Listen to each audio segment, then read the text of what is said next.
War. War never changes. What's up, Wastelanders? Boys and girls, prepare to be astounded, bedazzled, and otherwise stupefied. You talk a lot. Sound funny when you talk like a stupid human. I am online once again. Tremble, world, before my electric heating coil of doom.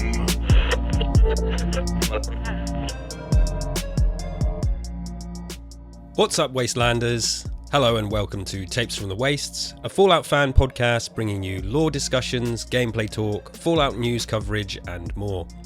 I'm one of your hosts, KDB, and as always, later in this episode you will hear from my co-host Eric, aka Suliore.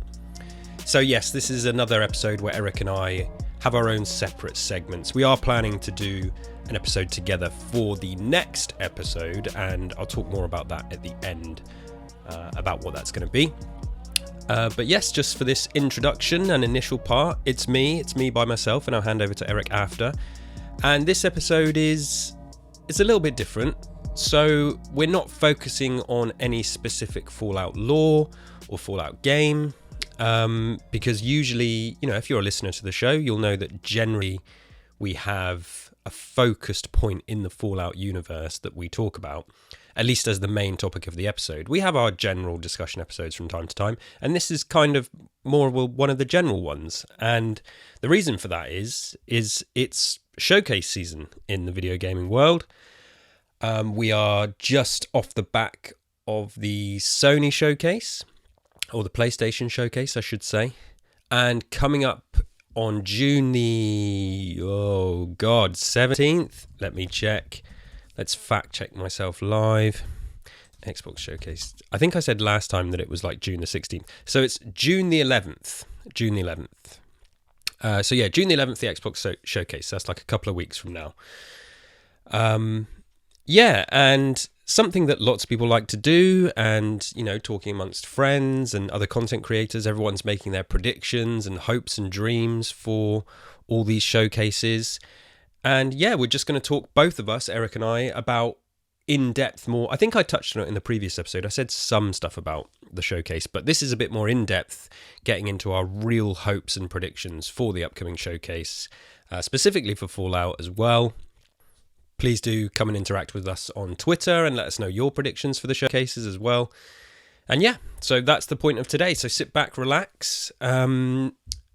What was I going to start with? So there is also some Fallout news. I did make a couple of notes for this episode. Let me pull it up.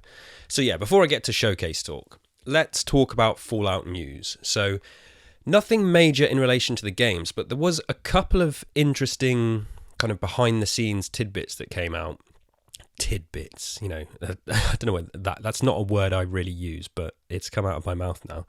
Tidbits. What are these tidbits? So Fallout news. So the original creator of the Fallout, or the original co-creator, Tim Cain, he's been doing some stuff on YouTube. He has YouTube videos, and he's given some cool insight to some of the behind the scenes and the history for Fallout. And the first article I have here, so this is I've actually got the article from PC Gamer,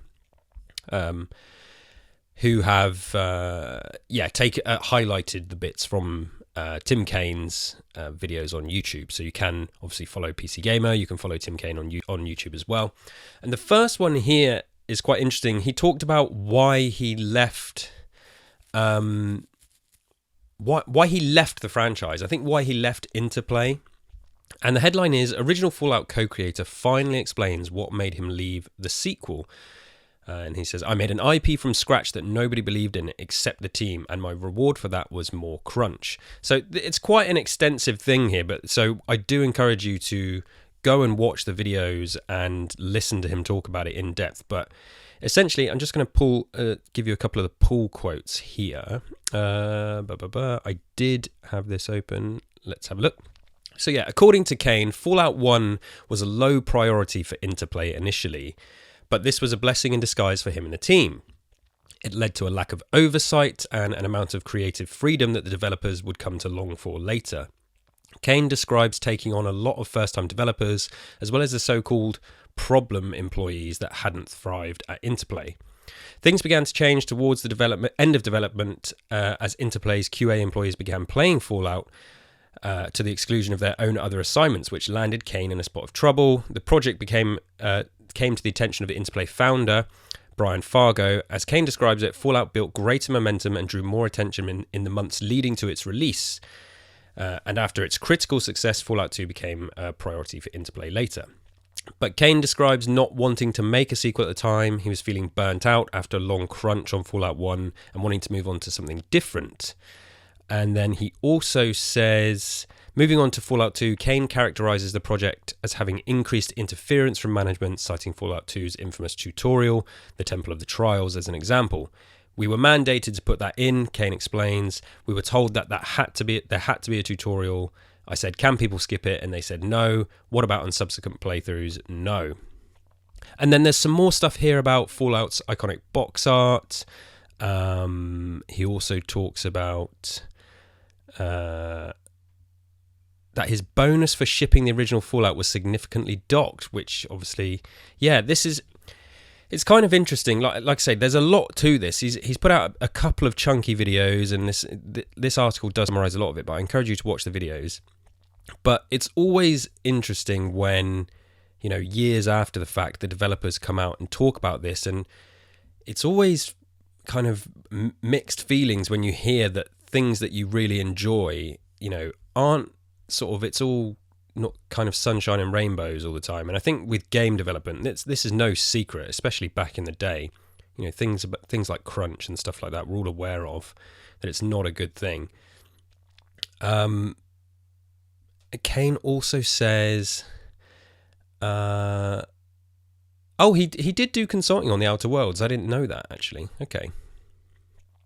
On Fallout 2, Cain says, I don't want any of you to change your opinion on Fallout 2 because of this. Okay. If you like playing Fallout 2, enjoy it. A really good group of people worked on it. I just couldn't do it. That's sometimes how development goes. That's not uncommon in the industry. Shinji Mikami, who basically invented Resident Evil, didn't direct the sequel. That was done by Hideki Kamiya, and I love Resident Evil. And Mikami is considered the sort of, as I said, father of the franchise. But my favorite game is the second one. So do go and check this out. If you just Google Fallout News or Tim Cain Fallout, it will pop up. Some great insight. I've subscribed to his YouTube channel now as well, because he's got a ton of videos on there that sort of sound quite interesting. I don't know too much about Tim Cain, but he's got playtesting the Outer Worlds, how to get a job in the game industry, proposed expansions to Vampire Bloodlines, my first professional game. I love this kind of behind the scenes stuff. Some people don't, they sort of, once they find out how things are made, it takes away some of the magic. And I always remember doing film studies classes years ago. I was obviously a huge film fan. If you want to kind of ruin some movies for you, go and take a film studies class, because it's a quick way to make you realize that some movies are not as good as you thought they were. But I've kind of softened on that in the future, and I just like what I like instead. But it's the same with games. Some people don't really care about how they're made. I do. I love the creative side. I love the business aspect of it. This huge, wild, crazy business that is gaming. So I like it when vets come out and talk about this kind of stuff. And then also, slightly related, so I think this was as part of these videos as well, some more interesting stuff came out, stuff that I had also not seen before. And this might be, some of you hardcore Fallout fans out there may know this stuff, but Tim Cain was also talking about how they named the franchise, and he was throwing out some of the stuff that was on the table, like other candidates for names for Fallout before it was called Fallout. And I just wanted to read some of them here for you. So here we have. So The Vault, Survivors, Warriors of the Apocalypse, Radstorm, Nuclear Winter, Doomsday Warrior, After the Bomb, Hiroshima Revisited. Jesus. Vault 13, Remains of the Day. Remains of the Day. That's a great name. That sounds like the name of a band or something like that. Devastated Earth, Nuclear Summer, Dying Earth, The Rust Age, Future Past, Dead Glow. This is a funny one. After Effects, the Adobe program.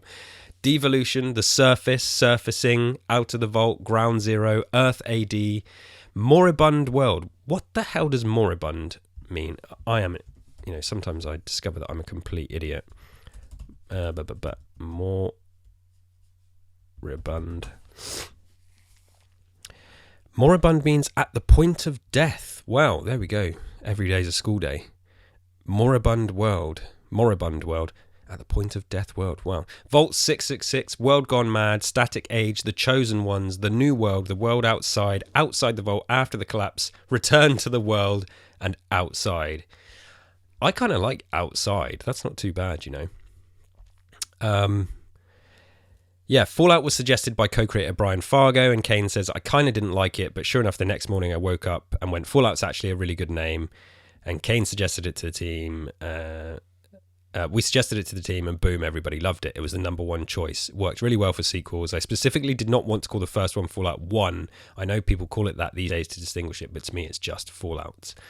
Yeah, so in hindsight, probably the easiest naming process ever, he said. But yeah, there's some hilarious names there. What was that? Remains of the Day. Yeah, that's good. So yeah, that's cool. Some nice behind the scenes insight to the history of Fallout there, thanks to one of the co-creators. Just going to have a sip of coffee. Wouldn't be a podcast without me sipping my coffee. If you listen to any of my other shows, there's usually, or when I'm doing a show with Eric, I will have a sip when somebody else is talking, but when it's just me doing a segment by myself, obviously I can't do that. So yes, that's the Fallout news out the way. Before I get to showcase stuff, just quickly to touch on my gameplay. Haven't really been playing much Fallout these last couple of weeks, but what I have been playing is a game I touched on very briefly on the previous episode, which is Tears of the Kingdom, Legend of Zelda. So I've got to be a good 15 hours into it, I suppose, maybe 20. And yeah, as I said previously, it is kind of unbelievable, the stuff that you can do, with the game mechanics and stuff like that. I am really, really enjoying playing it. It's not a game I'm going to finish anytime soon. I put out a so-called spicy take on Twitter the other day where I said that using the item duplication glitch / cheat is a totally legit way to play the game, or totally fine way to play the game. And I get that that's going to be sacrilegious to some people, and they think, oh no, it's just cheating, it's not the proper way, it's not how the developers intended. Yeah, sure, but it seems to me the developers intended normal people with jobs and families to take a year to finish playing this game, and I don't want it to take that long. So I've definitely been doing a bit of item duplication, although I have seen that has been patched out of the game now, so those days are over. But yeah, I managed to get a few extra items that will help me along the way. I haven't really advanced much. It just allowed me to buy the there's like an outfit you can get that protects you from the cold, but it costed like 700 rupees, or the whole set costed maybe like 1500, and I think it had 300 rupees. So I was never going to get that, and I didn't want to have to spend time collecting so many ingredients to make 50 meals that protected me from the cold that I just had to keep eating. Cool if you want to do that and you want to invest your time and soak up every second doing that. I don't have time to do that. So yeah, so I bagged myself the cold protection outfit earlier than I probably should have if I played it legitly, but whatever. Anyway, but yeah, Tears of the Kingdom, it's mind-blowing what you can do. So much freedom, brilliance of freedom, brilliance in game design when it comes to freedom. But my buddy Alex on my Gears of War podcast described it as relentless aimlessness as well, which I think is completely accurate. Sometimes I just don't know where to go, or there's so much to do that I don't know where to start. And just kind of figuring out what you're going to do is a task in itself. You need to spend like half an hour checking your resources and doing it. It's amazing that is a game that exists. And I know it's not the only game that asks that of you. I think Elden Ring is very similar, and other RPGs, The Witcher and stuff like that. But I don't know, something about Zelda just feels really, really huge and really daunting. So I'm enjoying it. I just, I don't know. I'm probably going to be playing it for a couple more weeks, and then Diablo 4 is coming out. I want to try that.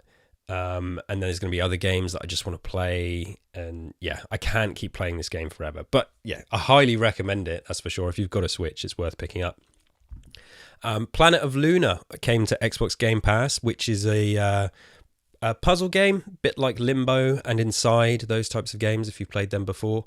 I'm only about an hour into that, but that was to go from something like Zelda, which is the fun, relentless aimlessness. Planet of Luna is the complete opposite, which is very linear, strict, block by block, puzzle based, solve these puzzles. Beautiful artwork, really, really beautiful artwork, sound design. I won't spoil what the plot is about, but basically you're searching for your sister, I think. And yeah, I loved the opening. It sets this beautiful scene and location, and then there's a bit of a twist within the first 5 minutes that kind of, really sets what the game is about. So I've been playing that, and I actually think I want to try and finish that. I've heard it's not a long game, so I'm going to make my way through that. But yes, no Fallout really in the last couple of weeks. I wanted to play a bit more. I've been busy with the family doing some stuff. I might be able to play some this weekend. I have a bit of free time today, which is why I'm doing this podcast. And then I do have some free time tomorrow. And hopefully I can get that final chapter of my Resident Evil mods video done. Yeah, because that'll just take me like an hour. So that's my plan. I will play some Fallout this weekend.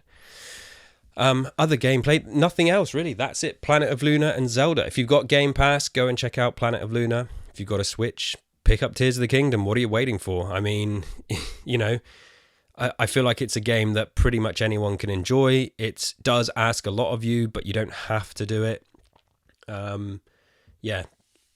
Highly recommended from my perspective anyway. Right, moving on. It is showcase season, as I said. First, before I talk about my predictions for the upcoming Xbox One. There's the coffee sip. I'm just going to give a quick reaction to the Sony PlayStation 1. Now, obviously, it's not something we really talk about here on the podcast because it's all about Fallout, and Fallout is sort of now very strongly aligned with Xbox, being that Xbox owns Bethesda. So, but yeah, I saw the Sony showcase. Thought it was fine, but I imagine if I was just like a Sony player without an Xbox, I would be thinking, where's all the PlayStation games? From what I understand, there was like a couple of exclusives, Spider-Man 2 being one of them. And then, I mean, there was more than that, but I think they were very low-key games that, either indie or just kind of games that people weren't massively hyped for. There was certainly nothing big and no surprises. I mean, there was a couple of surprises, but not that were PlayStation exclusives. So going into the showcase, I was very much aware of the sort of worst kept secret in gaming was that there was a remake of Metal Gear Solid 3 on the way. That was announced and confirmed via a complete CG trailer, so that tells me instantly that the game is really far away. We saw absolutely no gameplay. We saw a very short CG trailer, I might add. And MGS3 is a funny one. I mean, I'm not against remakes at all, but this is one of the more difficult ones to do. I mean, sorry, you might have heard a little jump in audio there. My Adobe Audition did a weird pop-up message, so I had to stop recording. But yes, here we go, back again, picking it up. So MGS3, as I said, I think as a remake, it's one of the more difficult ones to do. The original for me it's in my top 10 games of all time. It's very, very possibly in my top 5 of all time. It's definitely in my top 10. But one of the sort of key reasons for that is, one, I guess, I mean, Kojima as a director isn't always perfect, but I just think the story side of MGS3 is superb, and a lot of the reason it's superb is the performances, the voice actors, and not just David Hayter, who obviously plays Big Boss, aka Naked Snake, and subsequently Solid Snake. But Laurie Allen as well. Like, Laurie Allen as the boss is one of my favourite game characters of all time. I actually did a full episode on the boss with Firewriter from the Pixel People podcast. Go and check that out. That's from a couple of years ago now. But yeah, there's the entire cast is in my head. I was like, if you're going to do a remake, I'm not sure you can replace that. I don't think any remake would ever be as effective, no matter how good the new graphics are, and quality of life improvements and tweaks to gameplay to sort of modernize it for new players and refine it. I just think the whole point of Metal Gear Solid, not the whole point, a large point of it is the story. So without those performances and that story, it would be really disappointing. And then a statement came out from the development team, which is also unconfirmed, but rumored to be some Chinese development studio. They basically said, we're going to remake and honor the original. It didn't say this in this statement. I think something from Konami said the original voice cast, using the original story, we're going to use the original story and voice characters, which is a really odd phrasing. They didn't say voice cast, they said voice characters, which at first I read it and I thought, oh, okay, great, yeah, I took it as the voice actors are coming back. But if you think about it, it possibly means they're just going to reuse the original dialogue recordings, which is, I think that's a better idea than recasting. Which might be a kind of controversial take, because in theory it's taking work away from new people and who are going to have new opportunities. But I don't know. I feel like I'm leaning towards, I guess, my bias, and people that have never played the game just won't care at all. But as someone who is very aware of the franchise and loves that original game, I think that's the right move. I think if you want it to have anywhere near the effect that the original had, you need those voices. So yeah, it remains to be seen really about that game. But yeah, long way to a short point. It's not a PlayStation exclusive.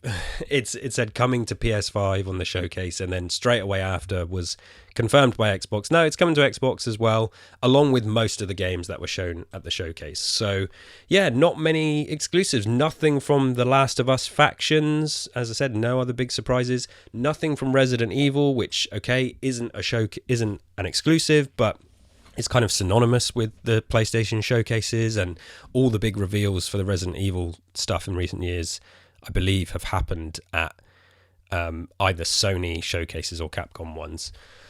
So yeah, nothing for the rumored Resident Evil 4 remake DLC. And yeah, I thought as a showcase it was like an hour long, or slightly over an hour, and there's like 5 minutes of stuff that interested me. And that's not the tea, the coffee. That's the tea. So yeah, if you're a Sony player, a PlayStation player, and still, playing, because you can still get Fallout on that platform for now, let me know what you thought of the showcase. But I thought it was just kind of fine, and PlayStation are usually quite good at blowing it out of the water. I don't think they did this time. Anyway, moving on. Xbox Showcase and Starfield Direct we have coming up on June the... what did I say the date was? 11th? I've forgotten already. My age is showing. Xbox Showcase Day. The 11th. June the 11th. And then immediately after the showcase, we'll be airing Starfield Direct, a deep dive into Bethesda Game Studios' highly anticipated sci-fi RPG. Excuse me. So, for Xbox, what am I hoping for? What do I predict? I'm not going to go through everything because there is a lot they could show. I have a feeling that it's kind of... Xbox have a very easy win on their hands here if they handle this showcase right, because they've had some not great news and not great times in the previous weeks and last couple of months. Do go and check out my Gears of War podcast, Gears Intel. On our previous episode we just put out last weekend, we did some showcase talk on that as well, but we also talked kind of at length about all those big Xbox headlines with the release of Redfall and the Activision Blizzard King merger, and we talked a lot about Game Pass as well and how that's kind of faring. So yeah, go and check that out, and you'll hear me talking more about that along with my co-hosts David and Alex. But for here, and just thinking about the showcase coming up, Xbox, yeah, they could really win back some good faith with this showcase, and there's a few ways they can do that. And just thinking about Fallout for a start, One thing we've been waiting for a long time now is this Fallout Next Gen upgrade for Fallout 4. We are now, what's this, 2020? We are almost we're 2.5 years, just over 2.5 years into the current generation. And I believe a Fallout Next Gen upgrade has, although not officially confirmed, Fallout, let me check. Fallout Next Gen update. So I don't know off the top of my head. I don't believe it's ever been officially confirmed. It may have been sort of mentioned in passing that it was something they were working on, but it's never kind of, I don't think there's ever been a big fuss about it. But it's very, very strongly rumoured and, leaked or whatever. I don't think it's leaked. It's just rumours that a Fallout 4 Next Gen upgrade is coming. And what that means, I assume, is higher frame rate and maybe some better, sort of graphics refinements, resolution upgrades and all that. Something that takes advantage of the power of the Series X. If this showcase passes without that announcement, I feel like that's a mistake. Even if it's months away, even if we're not getting it until the end of this year, I think at this showcase they have to announce that. If it's being worked on, why this has to be sort of all kept under wraps, I have no idea. I'd love to see some kind of footage from it or whatever. Just, I think if you want to, Fallout now is part of Xbox's family. They need to treat it as such. They can't make Fallout an add-on to these types of things. Starfield, Bethesda, obviously they're treating with a great deal of respect. Starfield is getting its own show, a Starfield Direct, but they have Fallout and Elder Scrolls under their wing now, along with many, many other franchises, but do not underestimate the brand power of Fallout. And I think you can't do an Xbox showcase without having a few minutes, just give 5 minutes to Fallout news. I'm not saying announce Fallout 5. They don't need to do that. But for this showcase, I really, really think they need to announce the Fallout Next Gen upgrade. They need to show something for Fallout 76 and what's coming soon. Does anyone remember? So this wouldn't have been the developer direct. I believe this would have been around this time last summer. They made a big fuss about Fallout 76. They were really showing that I think it was around the time the pit was going to come out. They were making a huge deal about how the game is thriving, how it's now the best time to play it. And I think they kind of subtly acknowledged that, they know it didn't launch in a great way, but now it's a completely different game. The game is full of life, full of content, so much stuff to do. And they talked about the free content updates. I haven't watched that trailer for a while, but they basically did a new trailer for Fallout 76 to entice people back into it. And it was amazing. And I think it probably worked. We all know the player base is still pretty decent. The content keeps coming. Last year, we were told about the 5-year plan for Fallout. New developers are currently working on it, lots of content. So we know stuff is happening. Don't let a showcase pass without telling us what you're working on or showing something. And we have a sort of vague-ish roadmap. We know some of the stuff that's coming for 76. But yeah, I think Xbox, please use this showcase to show off this live service game that persists, that has a solid player base, that is in the midst of all these other games shutting down. Fallout 76 is still here going strong. Don't treat it like, an ugly stepbrother or something. Treat it like a true family member that you want to show off and you want people to meet.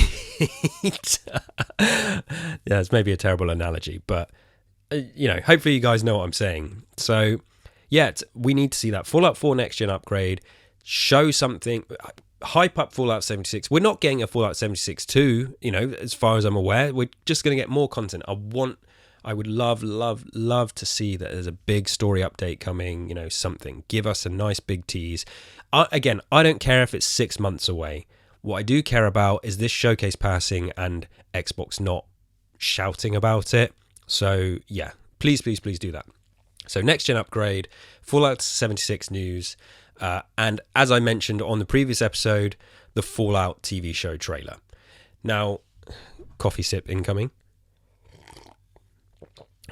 it's kind of funny that I'm going to talk about this because one of the criticisms that came out of the Sony PlayStation showcase I've seen on Twitter. Now, again, Twitter is like, it's such a small, litmus test of the fan base. Twitter is not the real world. It's not representative of the entire fandom or game player base and people who play games. But it's just stuff that I see. Something that people were making fun of or disappointed in was that PlayStation did this games showcase and they showed the Gran Turismo movie trailer, which for me, I'm like, yeah, sure. Why wouldn't they show that? I think that was fair for PlayStation to show that, but I think players are disappointed that time was given to a movie trailer and not, actual games or surprises, exclusives that are coming that they can look forward to. So that's what people really, really wanted. So maybe the trailer should have been kind of supplementary to that. But yeah, as I said, I didn't have a problem with it. I think it's part of their marketing. It makes sense. Even if it's annoyed a few people, I think, yeah, get it in front of the eyes that people haven't seen it yet. And I mean, the film looks fine. I'm not massively interested in it, but it looks well made, good cast and all that.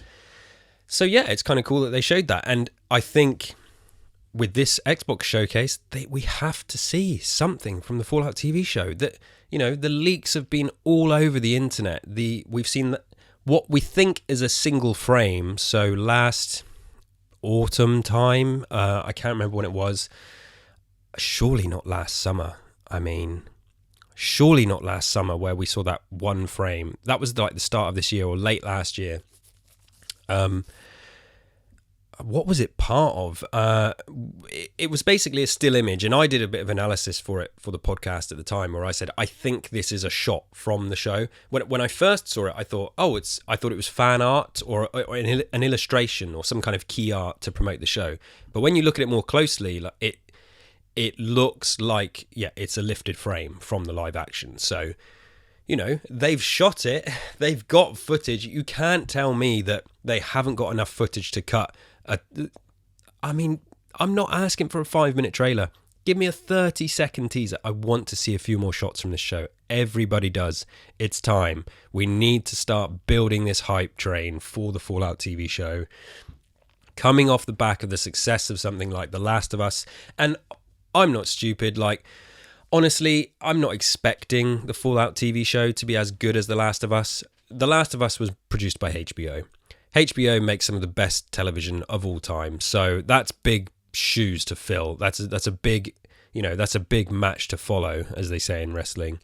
So, do I think the Fallout TV show is going to be as high quality and as good as The Last of Us? Depends what you're looking for. I mean, Amazon. Lots of people didn't like Rings of Power. I really liked Rings of Power. It took a bit of time to get going, but I thought production value-wise and attention to detail, I thought the cast was incredible. Yeah, I really, really loved a lot about Rings of Power. And it was on at the same time as House of the Dragon. And it's funny because they're very, very similar, sort of fantasy shows, but very completely different in tone.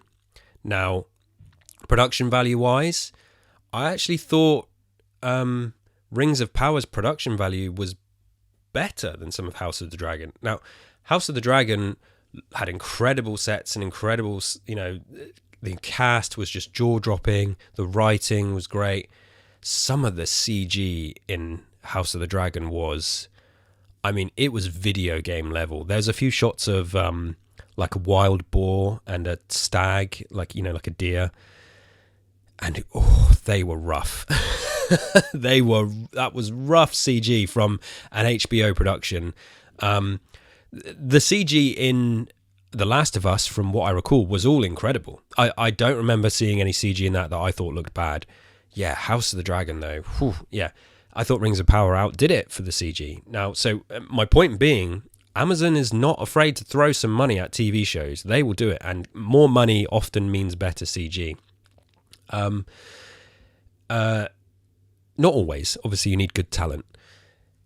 But so Amazon are obviously producing the Fallout TV show.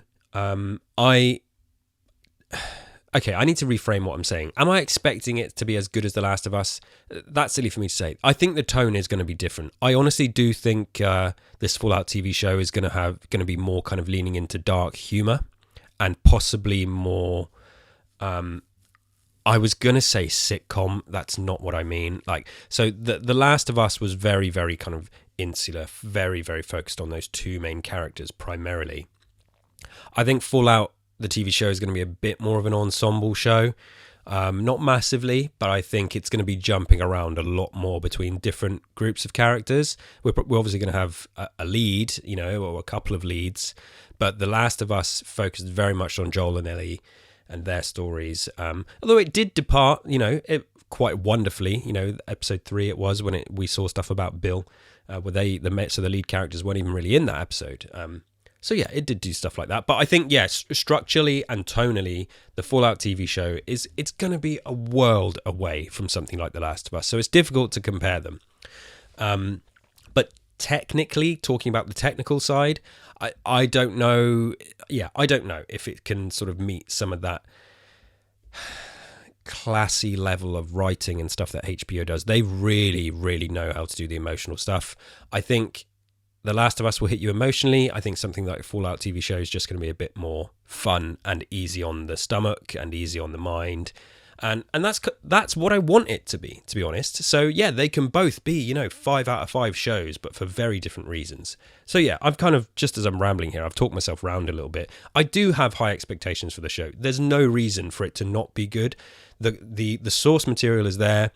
And I think the charm and comedy of Fallout is something we all really, really want to be in this show. I'm not looking for it to be a horror show. I think they could have some dark moments in it. I think it's going to be more leaning on the side of situational comedy, which is why I was thinking sitcom. But yeah, but we just don't know at the moment because we've seen nothing. So yeah, I mean, if they wanted to go a different route, show me what route you're going to go. So Xbox, Bethesda. You've got 2 weeks. If you're listening to this show, if anyone at the studios is listening to this show, give somebody a nudge. We want a trailer for that Fallout TV show. It could be a 30-second trailer, a minute trailer, 2.5 minutes.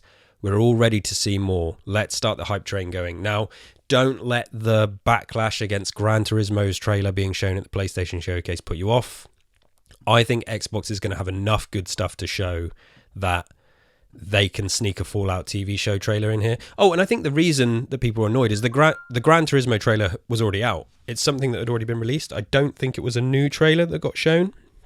We've seen nothing from Fallout. So, yeah, we want to get that first world premiere of the Fallout TV show. So please, I'm begging you.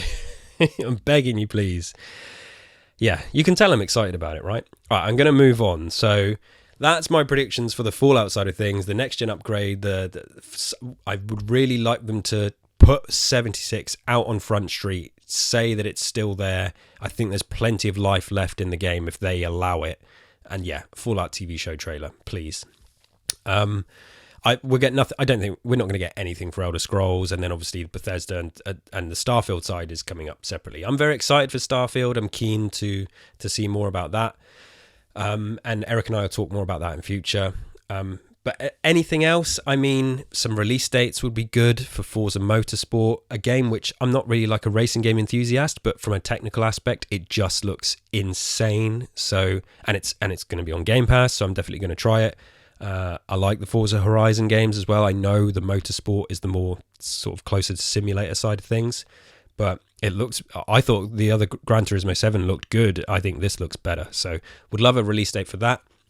And then I've mentioned it a couple of times already, Gears of War. We talked about the kind of hopes for Gears of War on my Gears of War podcast, and there's long been rumoured a Gears of War collection coming, 1, 2 and 3, that will be available on PC and new consoles, and it will consolidate the multiplayer, I think, to just kind of give that injection that the franchise needs. Gears of War 6, for anybody who's a fan of the franchise, is a game that also has not been officially announced, but we're all kind of safely assuming that it is in development. But I think it's a couple of years away. So a couple of years away at least. So it might be a later generation game. And if that makes it a better game, it should be. But in the meantime, Gears of War has a movie being made, a TV show being made. They just released a card game. The franchise is still very much alive, and I think game-wise, a collection would be perfect right now. I think I've talked about this showcase being an easy win for Xbox. I think if they announce a Gears of War collection, and if they announce that it's out soon, if they announce that it's out like summer or, autumn, Metal Gear Solid announced that the Metal Gear Solid collection is coming out in autumn. A Gears of War collection would be huge. Yeah, it's a cheap pop. There's another wrestling phrase for you. It's a cheap pop. It's an easy win. Fans would love it. And yeah, I think let's make it happen. It's another thing I've come round to, whereas before I was like, I don't think we really need this because the other games have had frame rate boosts and stuff. But yeah, I've come around to it. It's an easy win for Xbox. Announce that Gears of War collection, please. And yeah, it's funny because Phil Spencer did that interview where he said we have collections of games coming, and it's like, what was he talking about? And people were thinking he means the Gears of War collection, but I don't know. I'm not so sure. Now, since that Metal Gear Solid collection has been announced, which as far as I'm aware is also coming to Xbox, he may have just been referring to that. So yeah, who knows if it's true, the Gears of War collection. I really hope it is. There's lots of other stuff that I really think they're going to show at this showcase, and I could talk for another half an hour, but I'm not going to, honestly. I think I wanted to focus on that Fallout side of things, and then a couple of my personal, hopes with the Gears of War and Forza thing there. But just go hard, Xbox. Let's play to the strengths, and I think there's so much that I'm invested in Xbox for that I just would love to see. I don't need to see big new surprises. I just want to see the support for the stuff they've got on their side. So Fallout and Gears of War, two big heavy hitters I think they can dedicate some time to. Right, I am going to hand it over to Eric now. So thank you for listening to me ramble on for like 40 minutes. Jesus, sorry about that. So Eric's going to give his thoughts for the showcase, and I'll be back at the end for the outro. So yeah, Eric, over to you.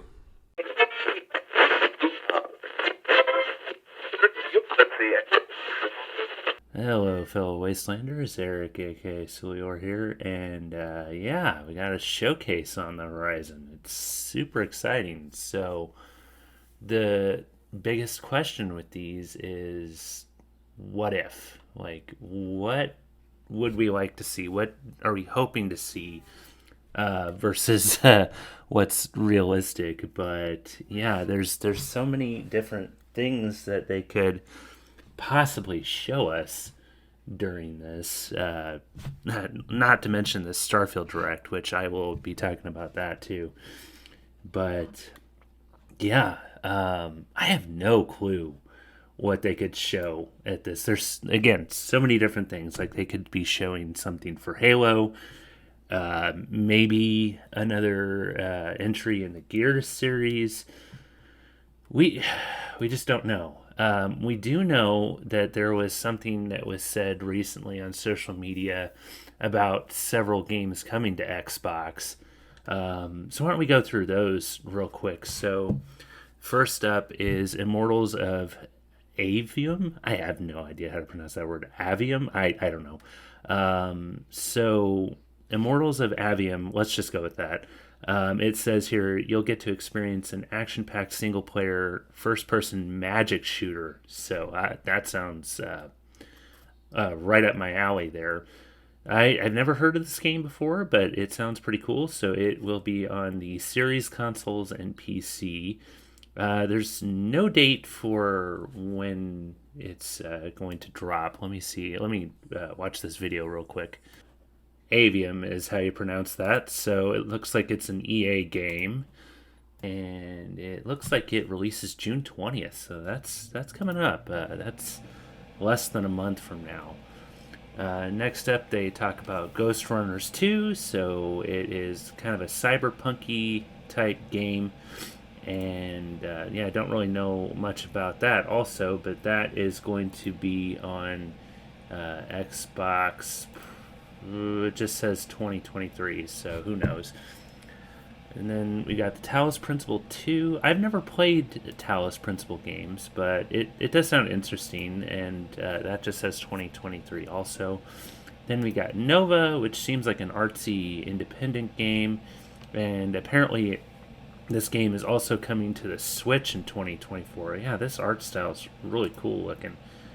But it looks like this game, Neva, is coming in 2024. So there's no specific date. And then there's a little blurb here about Cat Quest, Pirates of the Caribbean, which if you haven't played the Cat Quest games, those are definitely fun. You should check them out. That just says 2024 also. So a lot of these I think are already out on the PlayStation, but they're also going to be coming to the Xbox. So I guess there's just some exclusivity deals that are running out.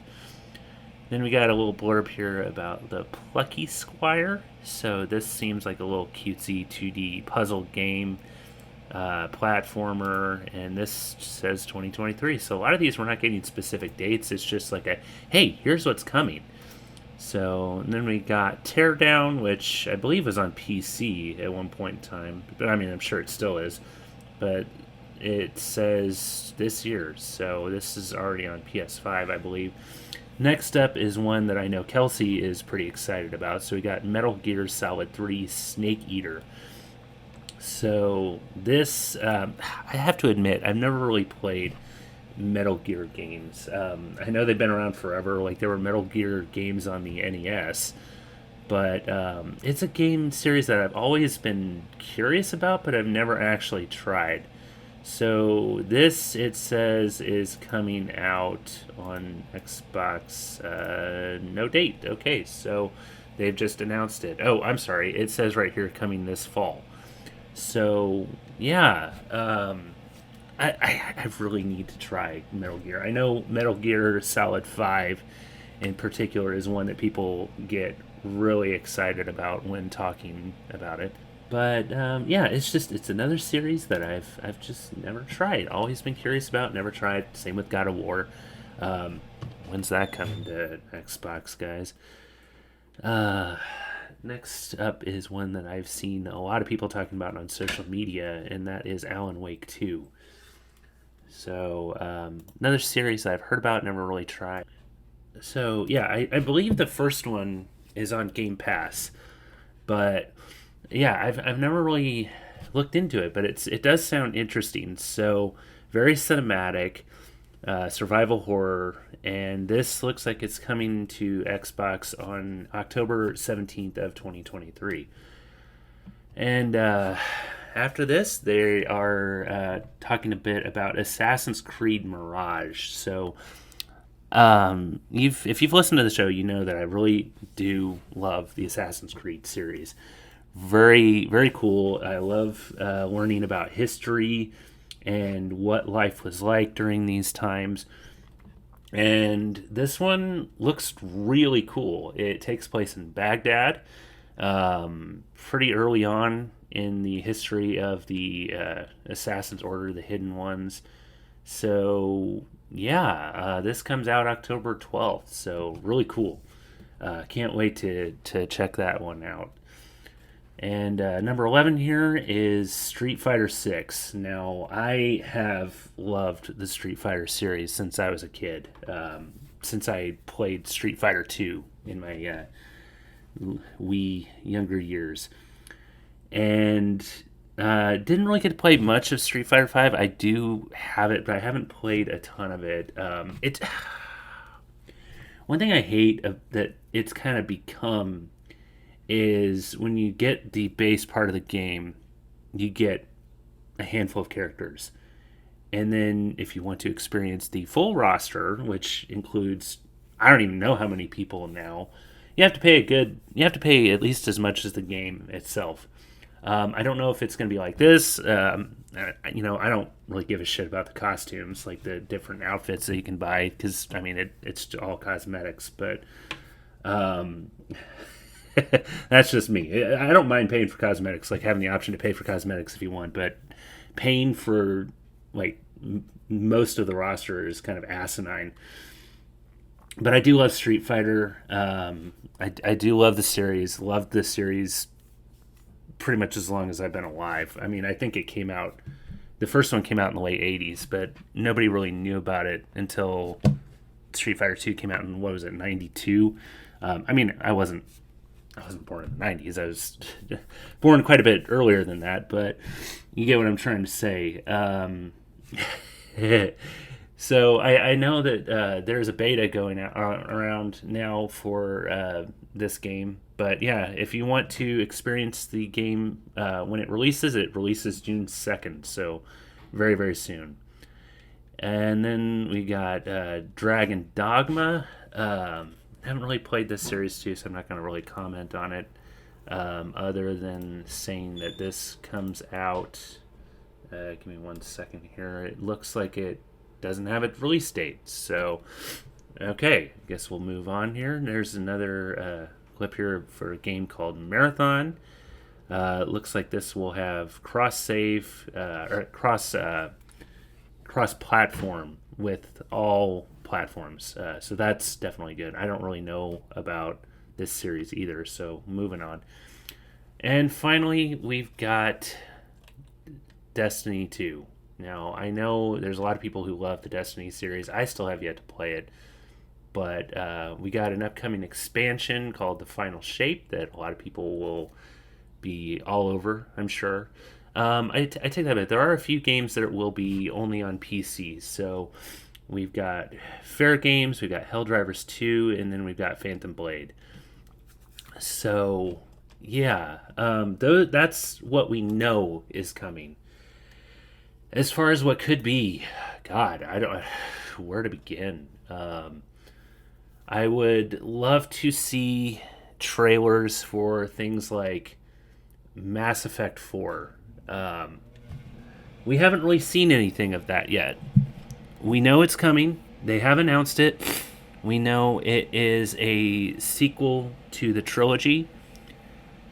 Well, I guess we don't know that, but from all the people who have analyzed the trailer that we've gotten, that's very, very short, from top to bottom, we believe that the Asari in the trailer is Liara. Now, Asari, we know, live for who knows how many years, like 1,000 years at least. But we suspect that this is a sequel to the trilogy. That's all we know. Well, again, we don't even really know that. That's really all that we can speculate on right now. So, does this give us a canon ending to Mass Effect 3? Like, does Shepard live or die? Or, I don't know. Is this going to focus on another hero entirely, like Mass Effect Andromeda did? We don't know. Going off of that, I would also love to see more on the upcoming Dragon Age. We don't really know anything about that either, except the title. So, yeah, love me some BioWare. Can't wait to hear more about those two games. I would think that that's fairly likely that we at least get something from those, but who knows? We do know they're in the works, and thank God for that.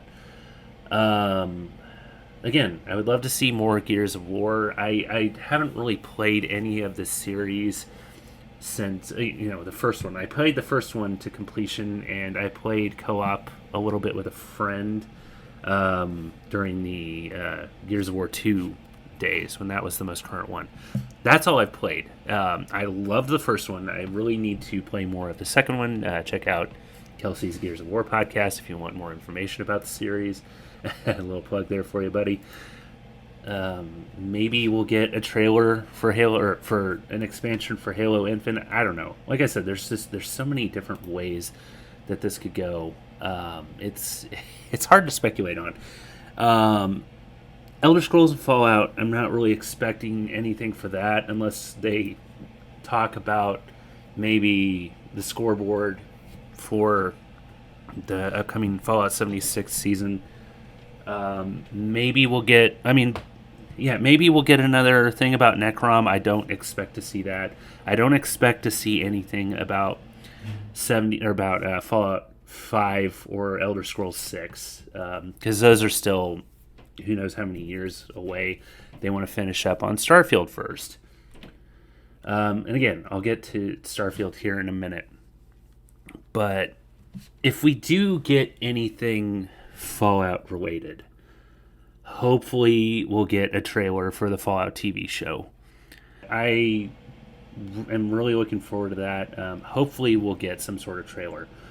And if we're lucky, I don't really foresee this happening because I'm sure they're still in editing mode and who knows how long that's going to take. But what would be really cool is if they announced that this show launches on Bomb Drops Day of this year, October 23rd of this year. I can't see that happening. More than likely it'll release next year because, like I said, I imagine there is going to be a ton of editing that is going to be happening with this. So, yeah, that's one thing that I'm really hoping that we get. I don't know how realistic it is, but it's finished filming. We do know that, and it's I think it's been finished for a couple of months. So hopefully they have enough to where they can have some sort of trailer. Fingers crossed, guys. But that's one thing that I'm really hoping that we get. So, other than that, I don't know. I don't know what else they could show. They're probably going to shadow drop some stuff on us like they did with Hi-Fi Rush. And you know what? I'm all for that. I am all about, I hope that another thing that we get is an announcement for more add-ons for Redfall. I've still been playing that. I'm on the second map. Yeah, there's a second map. If you've been living under a rock, you probably, unless you've been living under a rock, you probably have heard that by now. Still loving Redfall. I did the first quest on the second map. That's where I'm at. That's all I'm going to say about it. Can't wait for Diablo. Hopefully, I know Diablo is not just Xbox, but been playing some Diablo 3 too to gear up for that because I've never really played any Diablo games until the server slam. Anyway, that's enough about that. I hope that they announce some more for Redfall. I think Redfall is a great game. It's a really great game, but it needs a little more. And people who are saying that the maps are empty, I don't know what you're talking about because I'm encountering plenty of enemies, especially on the second map. So many mist spitters on the second map, it's not even funny. Anyway, hopefully, I want to say I heard that we're supposed to be getting some more characters for Redfall. At least a couple more characters. I've only played as Jacob, but hopefully we'll get some more add-on, not just player characters, but more expansions like DLC, things like that. So, I honestly I don't know what else they could drop on us, but that's the exciting part, isn't it? Speculating, just all the different possibilities. So, I do see here that there is supposed to be an extension to the showcase on Tuesday, June 13th. So, who knows what that could include also. But, let's talk about Starfield. So, I mentioned this on Tamrielic Adventures, my Elder Scrolls podcast, if you haven't listened to it, that I was trying to protect myself from getting hyped about Starfield because I didn't think that I'd be able to play it. Now, because I've got an Xbox One S at the moment. I'm trying to upgrade that, but it might take a few months before that happens.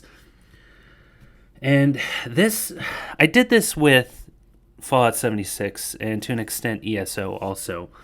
Before I got my Xbox, I was running on an old laptop, and which is funny because when I first got that laptop, I was able to play ESO on it. but I don't know if it was just updates. Like, I couldn't play it anymore. And I couldn't play Fallout 76. I couldn't play Fallout 4 on this laptop. It would just crash.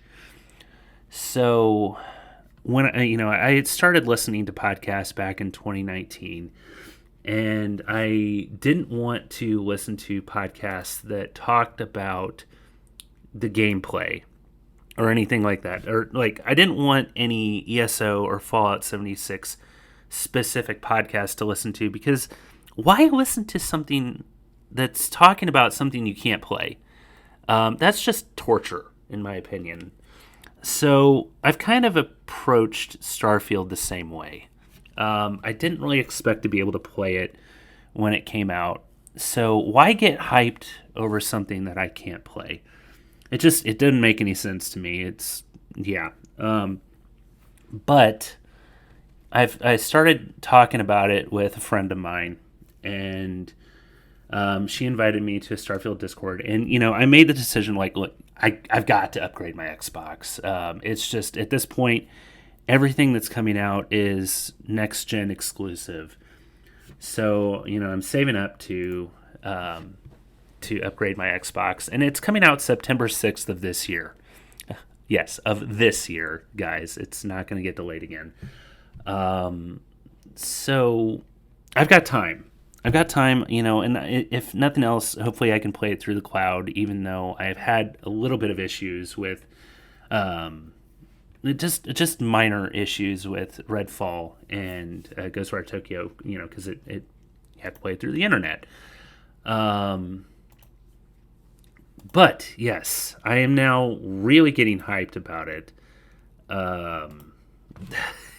I'm trying to get as much information as I can about it. I'm watching trailers. I'm talking about it with people. The hype is real, y'all. I am so ready for it. So, what do we want to see in this, Starfield thing? I follow Starfield accounts on Twitch, not Twitch, but Twitter and things like that. And there was a question asked recently, like, I can't remember which account was it. Was it Starfield Countdown account? Was it something else? I can't remember. What do you want to see at this Direct? And there was a poll, I believe. And everybody just said, we want to see the game. That's it. We want to see the game. We want to see some gameplay. We just want to see Starfield. I don't think that they've approached this as poorly as Tears of the Kingdom, even though that has sold like hotcakes. I want to say it's one of the fastest selling games in the last, I don't know how many years. I believe it sold over 10 million in the first weekend, which is fucking mind-boggling. But we just want to see the game. That was what we wanted to see with Tears of the Kingdom. We wanted to see what the hell this game is. Now, like I said, they've given us a lot more information than Nintendo did with Tears of the Kingdom. But, like they've talked about factions, they've talked about some of the big cities, they've talked about how, I want to say there's at least 1,000 planets. But still, there's so much more that we don't know about this game than what we do. So, yeah, we want to see this game, what this game is, what we're going to be doing, where it even takes place. I can't imagine them telling us what happened to Earth, because if I remember right, Earth is no more.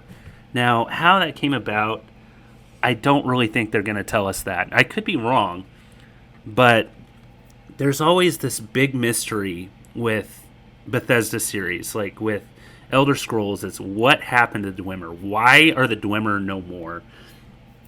And with Fallout, it is who shot the first nuke? There's just this mystery that kind of keeps us coming back. I mean, yeah, I don't think it's just that keeps us coming back, but you get what I'm trying to say. So, yeah, I mean, short answer is I just want to see the game.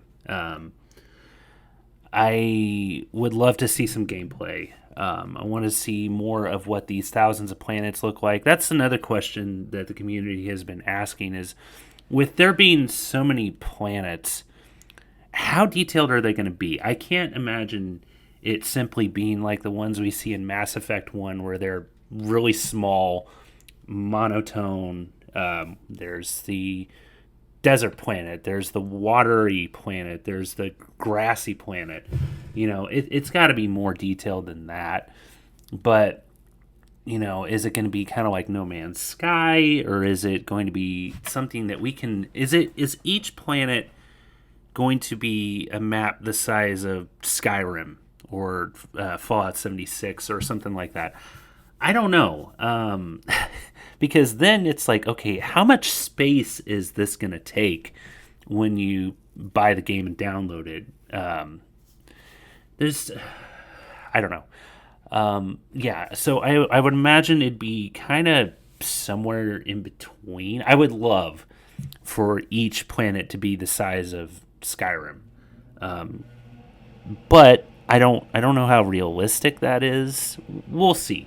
Hopefully we'll get some more information on that come June 11th. So anyway, long story short, I'd love to see the game, but there's so many different ways that they can take this. So I will be watching this whole thing. I'm probably going to be at work, so I will have it in my pocket.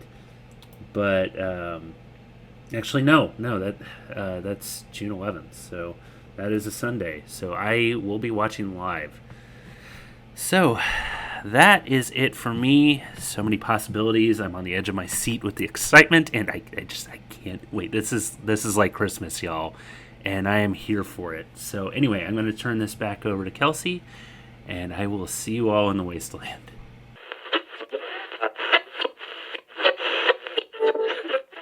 Thanks so much to Eric for his predictions and hopes for the showcase there. And thank you for listening today. We're going to wrap things up now.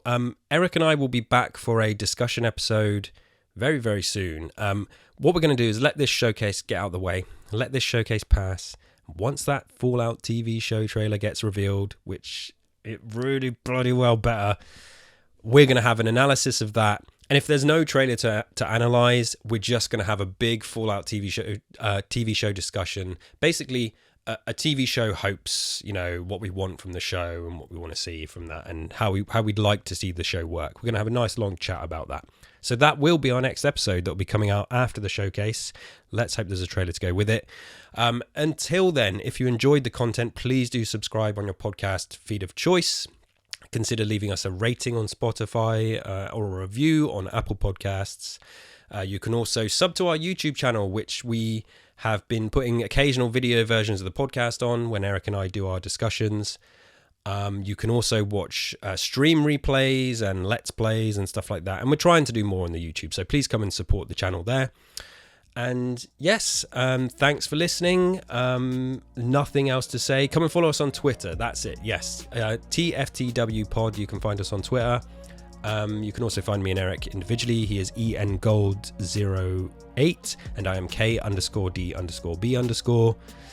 And that is it. Listen to our other shows. That's the other thing I've got to do at the end. Tamrielic Adventures, Eric's Elder Scrolls show. Nintendo, Eric's Nintendo show. Gears Intel, my Gears of War podcast. First Aid Spray, the Resident Evil channel that I'm a part of. And 2 Carrots, the life chat and gaming podcast. And just sort of general bromance show that I do with my buddy Luigi. So yeah, all the links are in the description. Thanks again for listening today, everyone. Until next time, stay safe out there, wanderers.